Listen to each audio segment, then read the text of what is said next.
मैं नहीं चाहता कि तुम जनक के पास जाओ, उसकी जिंदगी बर्बाद कर देते हो। आईसीयू में एक भी कदम नहीं रखोगे। कितने केसेस करूंगी ना, केसेस में केसेस करूंगी अनी पे। लोगों को अनी को बेटा कहने में भी शर्म आई। तो अनिरुद्ध को जनक की बहुत चिंता हो रही है।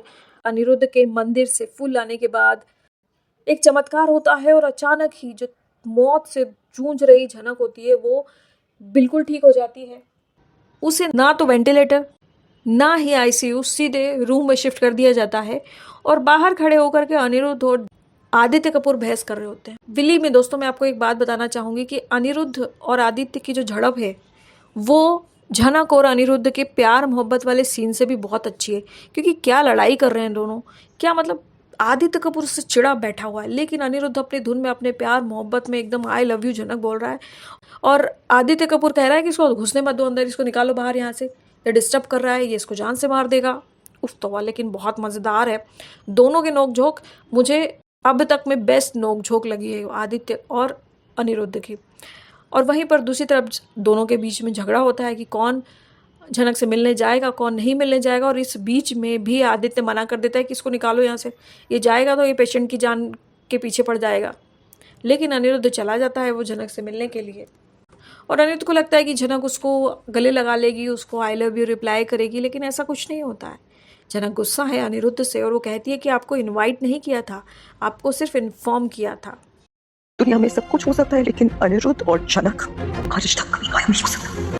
साथ ही साथ झनक ये भी कहती है कि अच्छा हुआ मैं प्रेग्नेंट नहीं हूँ, अगर होती तो वो आपके बच्चे की होती और अगर बच्चा होता तो वो भी आप ही के जैसा होता, मतलबी, धोखेबाज, फरेबी। तो अच्छा हुआ वो नहीं है। और अनिरुद्ध से कहती है कि आप अपनी दुनिया में चले जाइए, क्योंकि अगर मैं आपके साथ आगे बढ़ूंगी तो आप कभी ना कभी मुझे छोड़ के चले जाओगे और उन लोगों के पास चले जाओगे जो मुझे पसंद नहीं है और जो मुझे पसंद नहीं करते हैं। और अर्शी ने क्या बिगाड़ा है आपका? मैंने देखा है कि आपने अर्शी को कितना प्यार किया है, अर्शी से कितना प्यार करते हैं। आप उनके पास जाइए, आप बेशर्मो जैसे यहाँ पर क्यों आ गए हैं? अनिरुद्ध और झनक के बीच में काफ़ी सीरियस इंटेंस बहस हो रही है और झनक काफ़ी सीरियसली और पहली बार अनिरुद्ध को बहुत खरी खोटी सुनाई है और अनिरुद्ध ने पहली बार चुपचाप बिना बहस किए सब कुछ सुन लिया है और उल्टे पैर वो कोलकाता वापस चला जाता है जहाँ पर उसकी बीवी बैठी हुई है उसके ऊपर केस करने के लिए। वो अनिरुद्ध के माँ बाप को कहती है कि उसके ऊपर ऐसे ऐसे केस करूँगी ना, ऐसे ऐसी धाराएं लगाऊंगी कि आप लोग मुँह छिपाते फिरोगे, उसको अपना बेटा नहीं कहोगे। अगर इसने कुछ गलत हरकत करी, अगर इसने मेरे को छोड़ा तो मैं बहुत बड़ा कॉम्पनसेशन लूंगी, कह दिया अर्शी ने।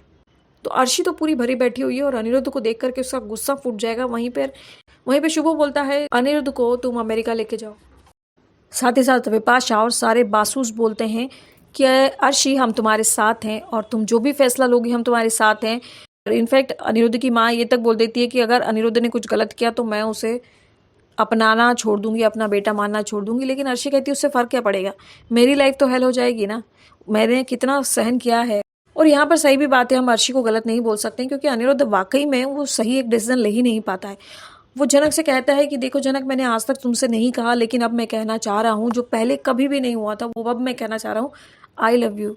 उसको लगा था, उम्मीद थी कि जनक वापस कह देगी क्योंकि उस समय जनक बहुत इमोशनल थी और एकदम से वो जागी थी और उसने रिप्लाई कर दिया था। लेकिन अभी जनक ने कहा कि नहीं, मैं आपको आई लव यू नहीं कहूँगी और मैं आप पे बिलीव नहीं। दूसरी तरफ अनिरुद्ध अपना समूह लेकर के कोलकाता वापस आएगा जहाँ पर अर्शी उसको अल्टीमेटम देगी कि तुम्हें अब्रॉड चलना होगा। अर्शी कहती है कि मैं ये घर छोड़ करके जा रही हूँ। अनिरुद्ध कहता है कि नहीं, तुम इस घर की बहू हो, तुम ये घर छोड़ के क्यों जाओगी, ये तुम्हारा भी घर है। एक तरफ अनिरुद्ध जनक से बड़े बड़े प्रॉमिस करने को तैयार था लेकिन अभी वो अर्शी को ये कहता हुआ नजर आ रहा है कि ये जो है ये तुम्हारा घर है, तुम इस घर की बहू हो। कितना पलटू है अनिरुद्ध, उसको खुद नहीं पता, वो अपना डिसीजन ले ही नहीं पा रहा है।